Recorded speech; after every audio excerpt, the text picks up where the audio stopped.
A graça e a paz. Eclesiástico capítulo 14. Inveja e mesquinhez. Para o homem avarento e cúpido, a riqueza é inútil. Para que serve o ouro ao homem invejoso? Quem acumula injustamente com prejuízo da vida, acumula para outros.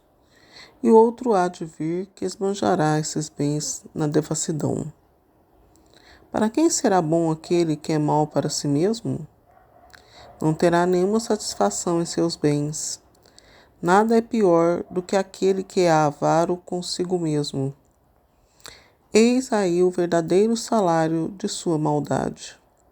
Se ele faz algum bem, é inconscientemente a seu pesar, e acaba desvendando a sua maldade. O olhar do invejoso é mau.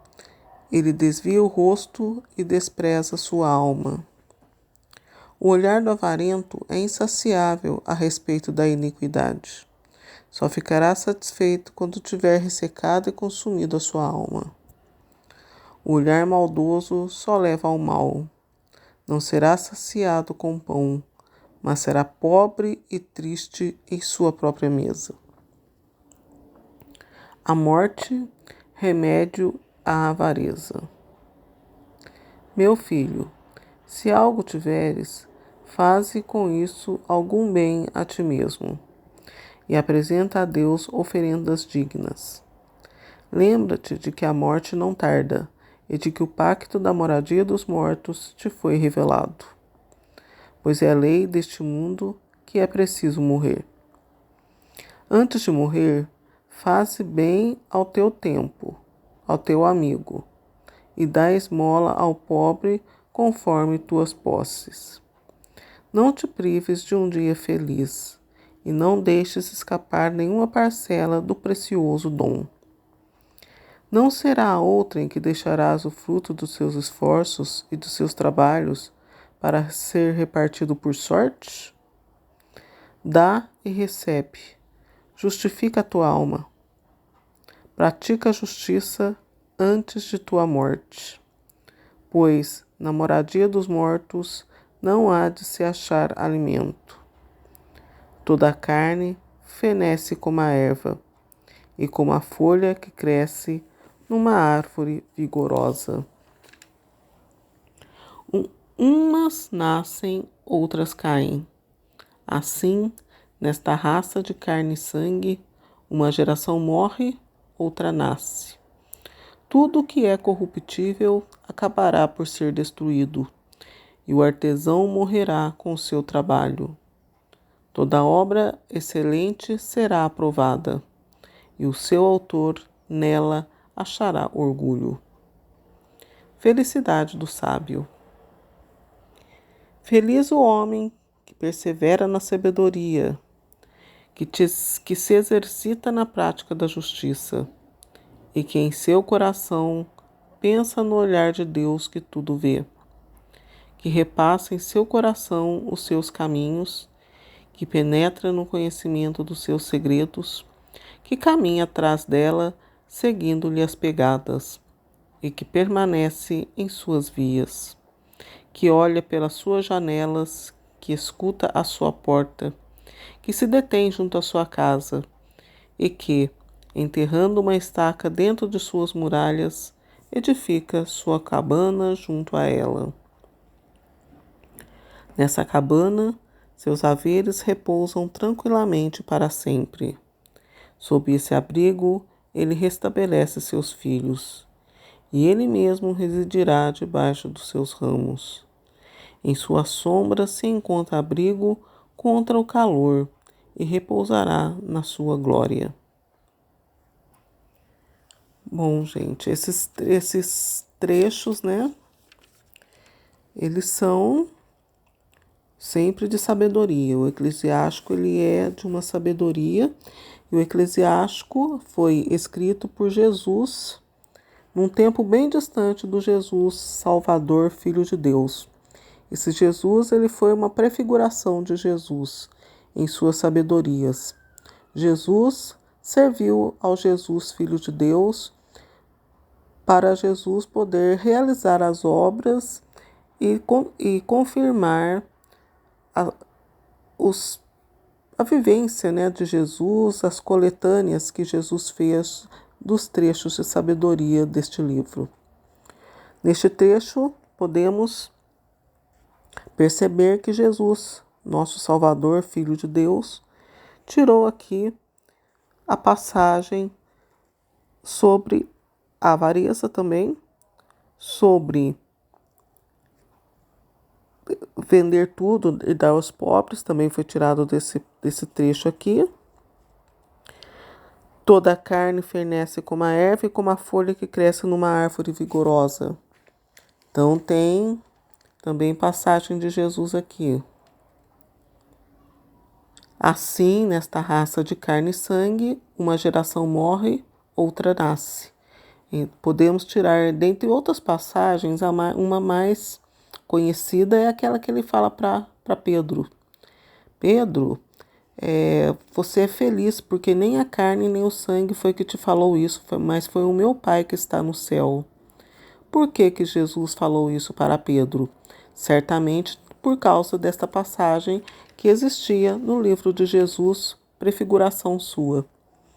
Então, essa passagem aqui do trecho do versículo 19, né, mais precisamente no versículo 19, ela nos mostra uma ação, uma palavra, um trecho muito importante da conversa entre Jesus e Pedro. Pedro, nesta passagem, diz que ele suplantou o Jesus que serviu ele. Então, ele era o Filho de Deus. Jesus, ele era humano, pois ele não poderia ver o Salvador, né? Aquele que iria salvar todo um povo, né? Aquele que seria o que unificaria os espíritos, né? Aquele que confirmaria os espíritos no céu. E Jesus, entre outros, veio confirmar o Espírito de Jesus, que escreveu o livro do Eclesiástico, sendo servido por este. Tudo que é corruptível acabará por ser destruído e o artesão morrerá com seu trabalho. Nisso nós podemos tirar também da obra do livro do Gênesis. O livro do Gênesis, ele é utilizado em todas as passagens da Bíblia, pois ele é a origem de todas as coisas.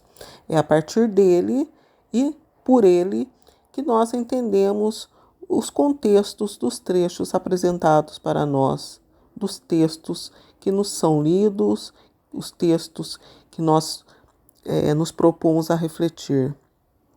Então, tudo que é corruptível, toda obra de Deus é corruptível. A obra que Deus ministrou, fez aqui na terra, ela é corruptível. Só o lugar de Deus, a morada de Deus, que não é corruptível, pois é a sua casa. As obras que Deus faz são corruptíveis. Quando for chegando o 7º dia do seu descanso, que para nós será os 7.000 anos, a obra será destruída, como está dizendo essa palavra aqui.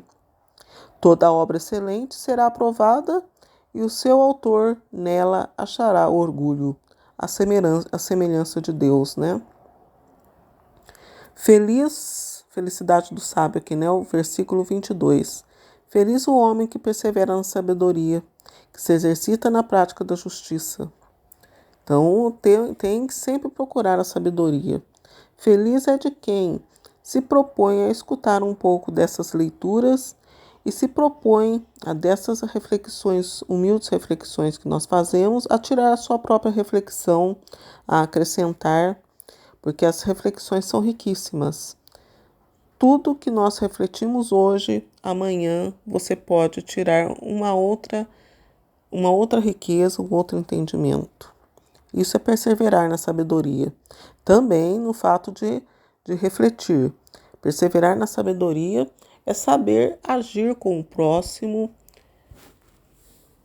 Então é isso, né? Temos também aqui a passagem: a morte, remédio à avareza. Então, gente, infelizmente, nós vemos muitas situações de morte. A morte aqui, ela não é apenas a morte de ir para o morrer, né? Parar de respirar e ir para debaixo da terra. Aqui são as nossas mortes do dia a dia. Muitas vezes, os tempos estão ficando cada vez mais difíceis e nós, sem querermos, infringimos a orientação que Deus. Acabamos, através da morte, nos tornando corruptíveis, né? Pessoas corruptíveis. Então não se pode. É preferível você comer um pão seco, um prato de erva, cumprindo o que Deus, né, determinou, do que você ter muitas riquezas e quando vier a visita de Deus para nos levar, você ser exterminado, porque só irá ser visitado e subirá com Jesus no dia derradeiro as pessoas que entenderam a obra de Deus, dela participaram e os espíritos confirmados no céu como habitantes da casa de Deus e não como obras de Deus. Enquanto aqui somos obras de Deus e temos que lutar para sair da corrupção, porque o dia final em que as obras de Deus serão findadas e tudo destruído, quem não se tornar filho de Deus será destruído. O que se pode fazer? O sábado e o domingo, o sábado para os judeus e o domingo para nós que estamos aqui nos confins do mundo, que fomos obras da evangelização dos apóstolos, temos que respeitar o nosso sábado e domingo. Por que não? Porque prudência não faz mal a ninguém. Quem puder respeitar o sábado e domingo, age de maneira mais sábia. Dá e recebe, justifica a tua alma, pratica a justiça antes de tua morte, pois na moradia dos mortos não há de se achar alimento. Toda a carne fernece como a erva e como a folha que cresce numa árvore vigorosa. Então é isso, né? Então a gente tem que saber pedir para Deus a sabedoria, se esforçar em Jesus Cristo, que Jesus fala, não ficar fazendo contendas e procurar se firmar no mundo. Trabalhai pelo alimento que não perece, que é o da vida eterna. Então a gente tem que se esforçar não para se firmar no mundo, conseguir posses. Se Deus enriquecer, né, de uma maneira mais fácil, a glória é dele. Fora isso, nós devemos ter o essencial para viver e não se corromper com trabalhos pesados no dia do descanso de Deus e no dia do nosso descanso merecido, pois Deus e Jesus e o Divino Espírito Santo nos fizeram imagem e semelhança. Que Deus Pai Todo-Poderoso, em nome de Jesus, nos conceda o Espírito Santo para assim sermos justificados, para as almas serem justificadas. Espero ter ajudado. Até uma próxima vez, se Deus quiser.